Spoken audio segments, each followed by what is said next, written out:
आज 9 मई है और वीर शिरोमणि हिंदू शिरोमणि जो उनकी उपाधि थी मुगलों को हराने के बाद, उनकी जयंती है। बड़ी अच्छी बात है, बड़ी प्रसन्नता और खुशी की बात है कि हम सब मिलकर उनकी जयंती मनाते हैं। परंतु प्रश्न ये है कि क्या हम उनके पद चिन्हों पर भी चलते हैं? क्या हम उनके बताए मार्ग का अनुसरण करते हैं? जयंती का मतलब होता है कि भाई जो उन्होंने मार्ग प्रशस्त किया, जो मार्ग उन्होंने दिया, हम उसको फॉलो कर रहे हैं नहीं कर रहे। अभी हम देख रहे हैं कि महापुरुषों की जयंतियाँ लोग बागों ने अपने अपने तरीके से उनको डिवाइड कर लिया है कि जो महाप्रताप है वो हमारे हैं, मिहिर भोज उनके हैं, पृथ्वीराज चौहान पर कोई दावा ठोक रहा है, परशुराम किसी के हैं, बाबा साहब किसी के हैं। ब्रांड बना लिया है। कोई महापुरुष ऐसा नहीं कह के गया कि भाई मैं सिर्फ इसी जाति का महापुरुष हूँ। चाहे बाबा साहब हो, चाहे वो पृथ्वीराज चौहान हो, चाहे मिहिर भोज हो, कोई भी हो, बाबा साहब भी इतने अच्छे थे। खैर आज लोगों ने उन्हें जो भी है जैसे भी है उनके विचारों को दूषित करके फैलाना शुरू किया। बाबा साहब खुद 20 साल का आरक्षण देकर गए थे कि भाई 20 साल तक ही आरक्षण देना है बस, उसके बाद राजनीति पार्टी देने लगी, क्योंकि उन्हें पता था 20 साल तक जो होना है हो जाएगा। खैर फिर हम अपने टॉपिक पे आते हैं कि क्या जिस तरह से हम जयंती बनाते हैं हम अपने लिए बना रहे हैं या समाज के लिए बना रहे हैं? वास्तविकता ये है कि देखा जाए अलग अलग गांव, अलग अलग जगह के अपने अपने महाराणा प्रताप को लेकर चलना है कि भाई ये महाराणा प्रताप मेरे हैं, मेरे गांव से आए हैं, ये महाराणा प्रताप मेरे गांव से आए हैं, ये महाराणा प्रताप मेरे गांव से आए हैं। सबके महाराणा प्रताप अलग अलग आ रहे हैं, कोई एक जगह इकट्ठा नहीं हो रहा। वास्तविकता में जयंती बनाने के पीछे आज हम लोगों का उद्देश्य जयंती बनाने से ज़्यादा अपनी राजनीतिक पकड़, अपनी ताकत दिखाना रहेंगे। यही कारण पीछे भी रहे। जैसे आज महाराणा प्रताप अलग कर दिए, उस समय अलग अलग राज्यों के जो शासक होते थे वो इसी ताकत के दिखाने के लिए आपस में लड़ते थे। वो दूसरी बात है कि आज नहीं लड़ रहे महाराणा प्रताप के लिए कि भाई मेरे महाराणा प्रताप तकड़े वाले हैं, मेरे महाराणा प्रताप तकड़े वाले हैं, परंतु फिर भी अलग अलग जा रहे हैं। एक गांव से दो रैलियाँ जा रही हैं। अच्छा, मैं गांव से सौली गाँव, आसपास से हमारे अलग अलग क्षेत्रों से लोग आए हैं, महाराणा प्रताप जी को लेकर आए हैं। उनको धन्यवाद देना चाहूँगा कि चलो आप लोग जयंती बना रहे हैं, इकट्ठा हो रहे हैं। परंतु मुझे इसमें उनकी जयंती से ज़्यादा ऐसा लगता है कि हम अपनी राजनीतिक ताकत दिखाते हैं अपने उद्देश्य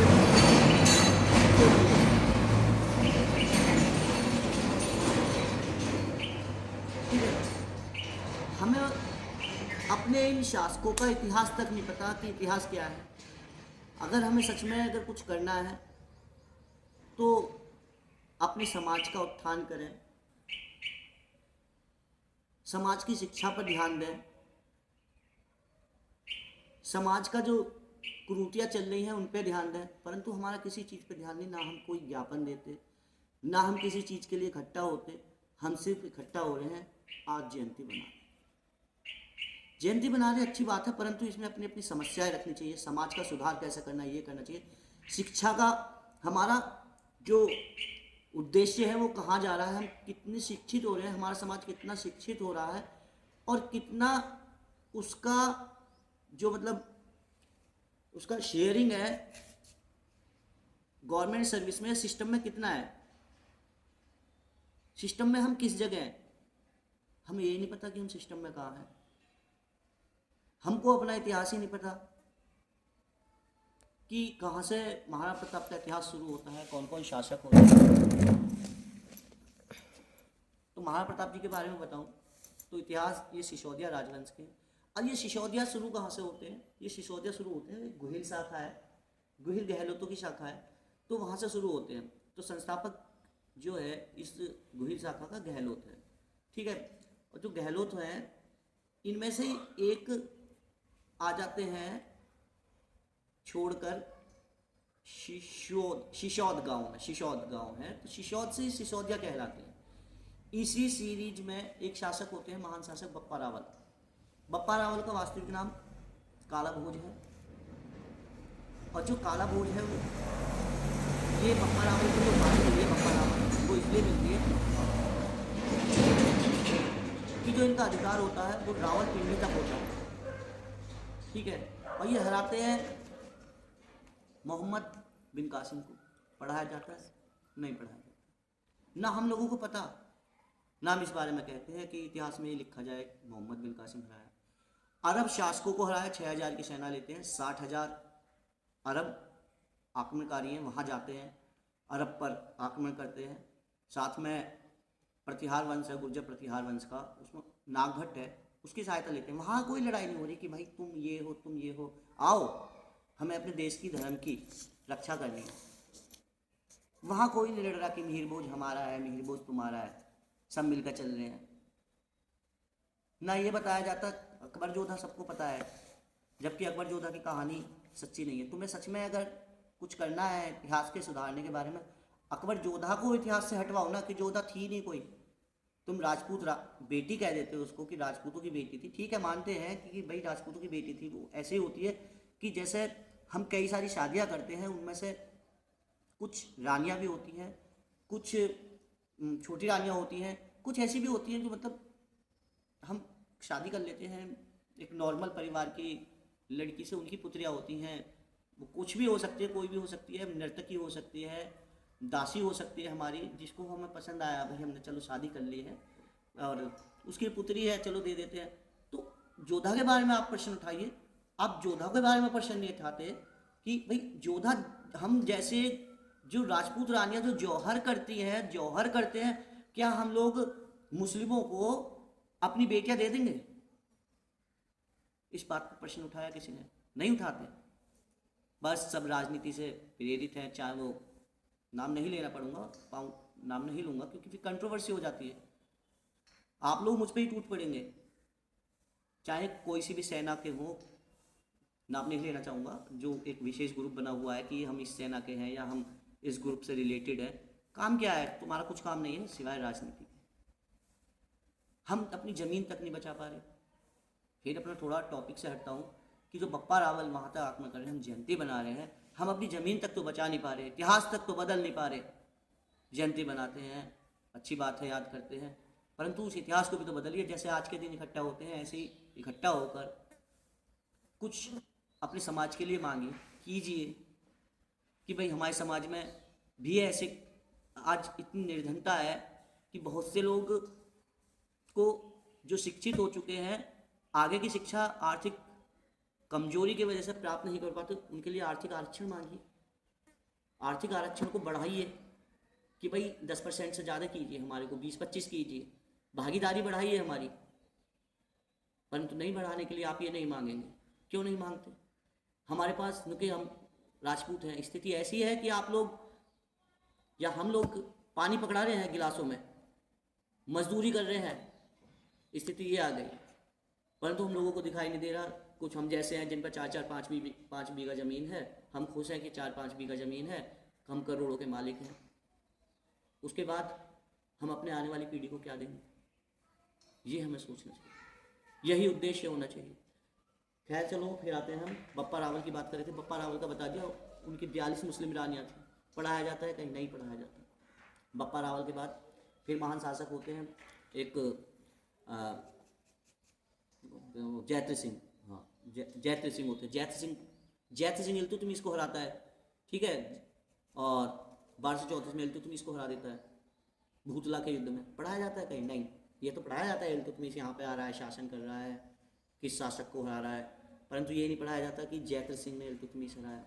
जैत्र सिंह के बाद राणा रतन सिंह आते हैं, सभी जानते हैं, अलाउद्दीन खिलजी को हराया था, बाकी का धोखे से मार दिए जाते हैं। जितने भी युद्ध होते हैं हम लोग सामने से कभी हार ही नहीं सकते, सिर्फ या तो हमें धोखे से हराया जाता है या हमारे अपने लोग, हमें दूसरे लोगों ने कभी धोखा नहीं दिया या किसी दूसरी जाति के ने।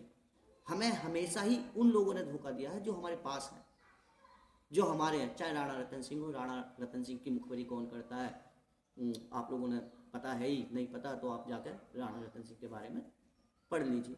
रतन सिंह के बाद हमीर देव आते हैं या हमीर सिंह आते हैं, वो अलाउद्दीन खिलजी को हराते हैं, अलाउद्दीन खिलजी को हराते हैं। और जो हमीर सिंह है वो भी मुखबिरी की वजह से बाद में हारते हैं, वो दूसरी बात है। और राजस्थान का दूसरा शाखा होता है, ठीक है, हमीर सिंह के समय। पहला शाखा होता है रतन सिंह के समय। फिर राणा कुंभा आ जाते हैं, राणा कुंभा महमूद खिलजी को हराता है। राणा कुंभा भी महान शासक हुए और साथ में शासक भी थे और संगीतज्ञ भी थे, नाटककार थे और वीणा वादक थे, बहुत अच्छे संगीतज्ञ थे, वीणा बजाते थे। बहुत सारी पुस्तकें लिखी हैं राणा कुंभा ने। राणा कुंभा के बाद फिर आ जाते हैं राणा सांगा, जिन्हें सैनिकों का अवशेष कहते हैं। अवशेष क्योंकि एक आंख नहीं है, युद्ध में आग गई, एक हाथ नहीं है, एक पैर नहीं है, 80 घाव शरीर पे, स्केयर्स 80 जगह जगह है, और सिर्फ आधे हिस्से से लड़ते हैं।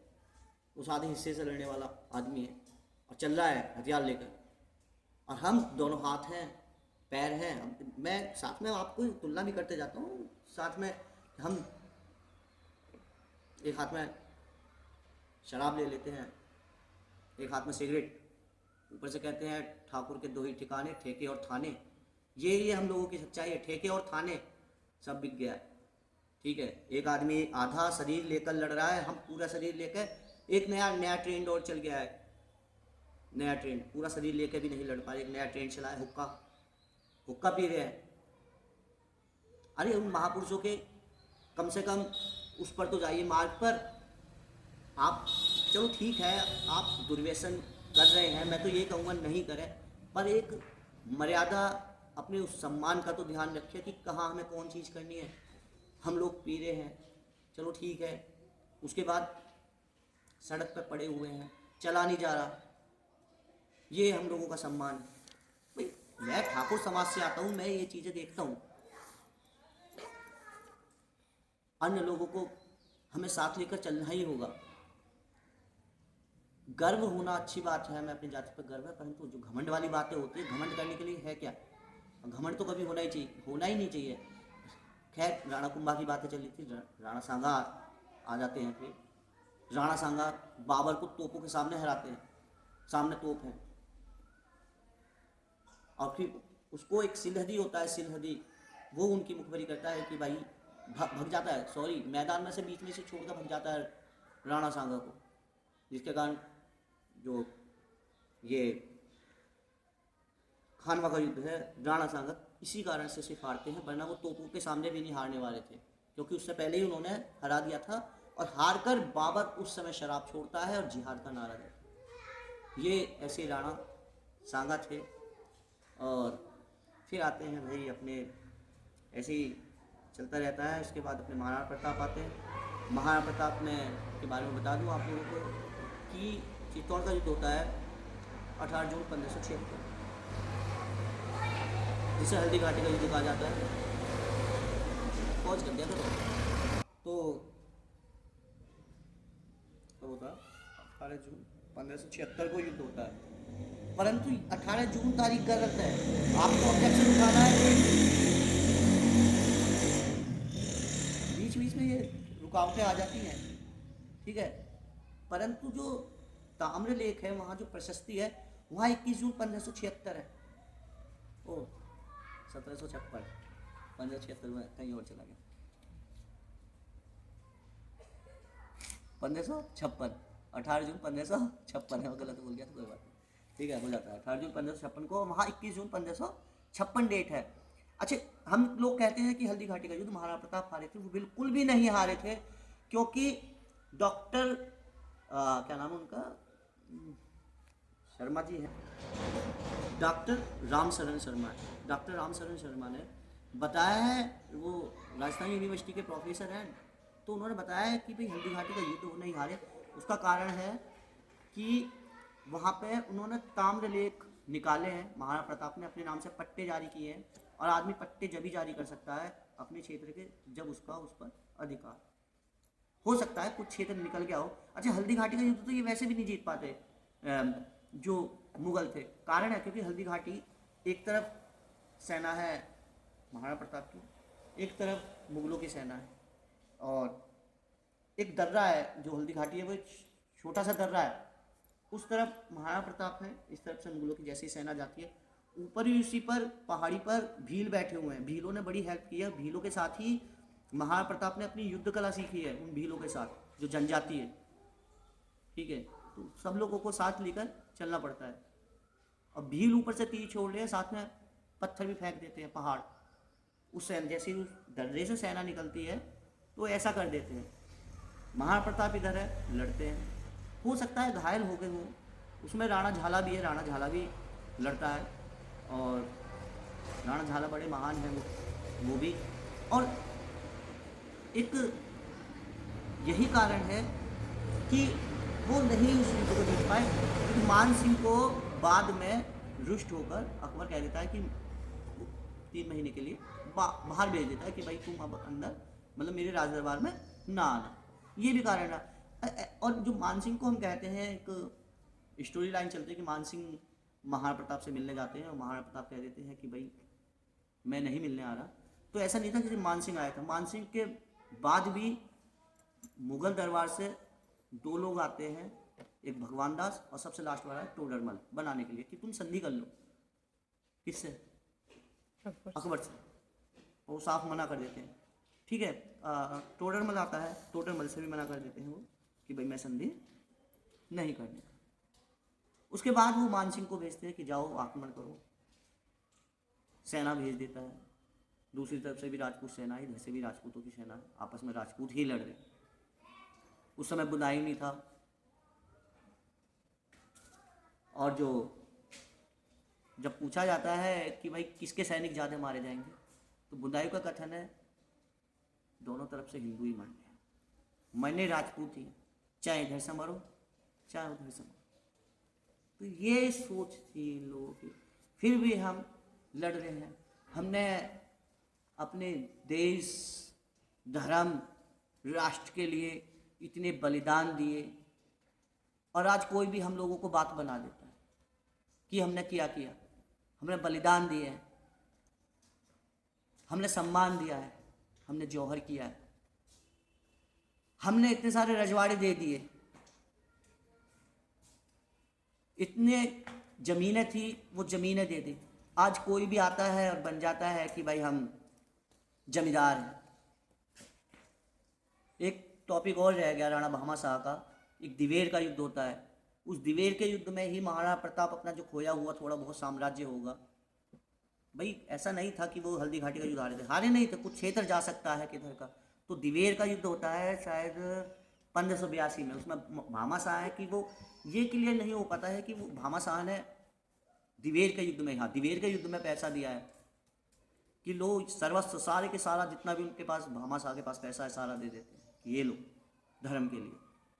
और महाराणा प्रताप भी उस सारे पैसे को, सारे धन को धर्म और देश के लिए लगाते हैं।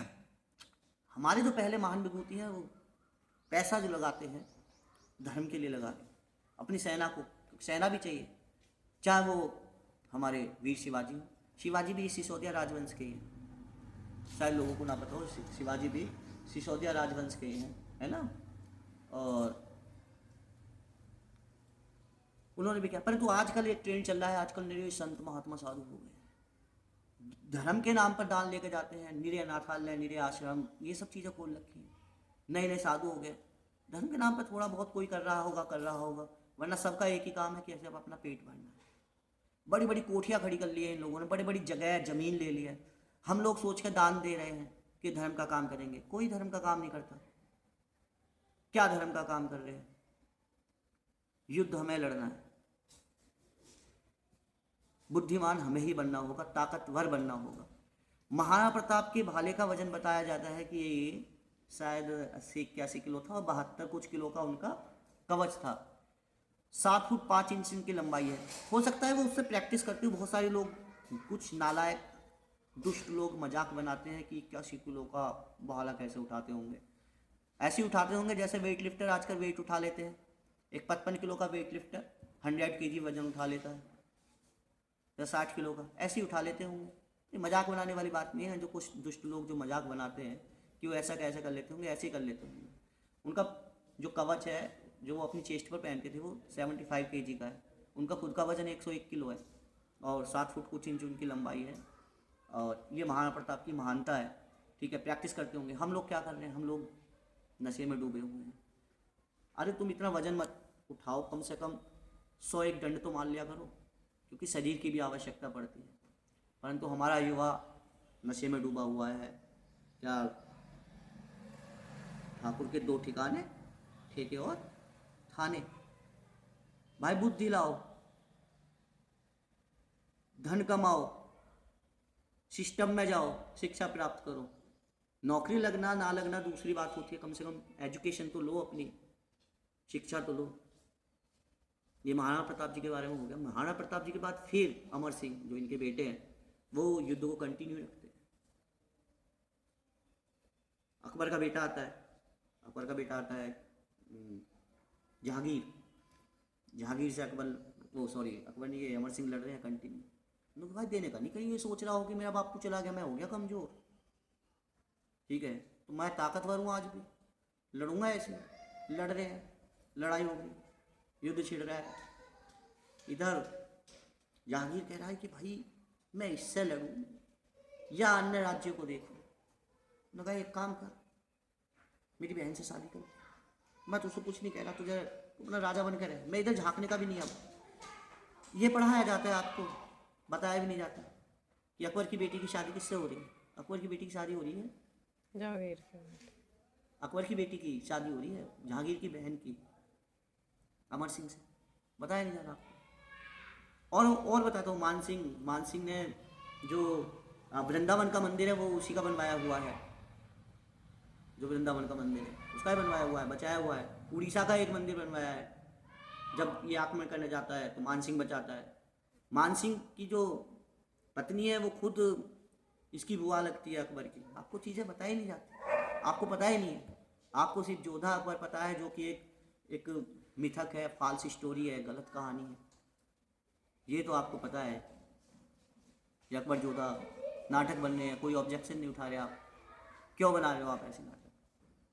मेरा यही है, जयंती बना है, खुशी के साथ बना है, पर आपस में एक होकर, एक होने का समय है। हमारी जनसंख्या युद्धों के कारण, समर्पण के कारण इतनी नहीं है कि हम एक प्रतिनिधित्व कर सकें, परंतु फिर भी हम आज भी इतने ताकतवर और बुद्धिमान हैं कि शुरू से ही शासक हम रहे हैं। हम में बुद्धिमान लोग हैं, बुद्धि में बहुत है, परंतु उसका प्रयोग भी करना पड़ता है। कठपुतली ना बन के रहें, बल्कि आगे आए, एक प्रतिनिधि चुने जो बुद्धिमान हो। ठीक है, और बाकी के गलत सलत काम है, इन लोगों, इन चीज़ों से बचें, दलाली से बचें, अपने लोगों का साथ दें। यही मेन उद्देश्य हमारा होना चाहिए।